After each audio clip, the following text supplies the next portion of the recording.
Welcome to Burlap Teachers. Enjoy the video. You start by getting the source and a clear goal. Open the audio or text and note timestamps. This helps you target phrasing. Decide tone and pace. For example, a conversational tone at 140 words per minute, because that guides voice selection. Once done, launch your TTS or DAW. Make sure the engine supports SSML or prosody controls.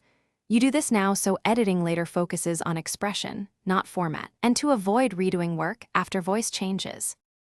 Now change the narration itself by tweaking voice parameters and timing.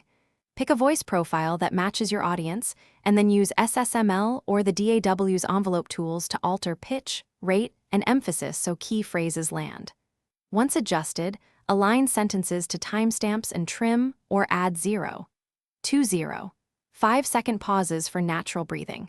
Make sure to preview short segments repeatedly. That reveals awkward stress or timing issues before you render the entire passage. Finish by rendering and checking continuity across the whole passage.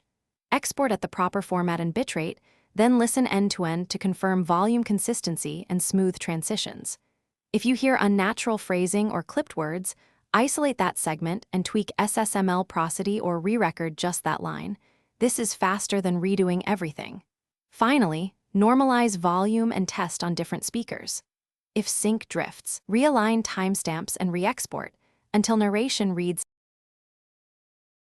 Thanks for watching. Consider subscribing if this video helped you.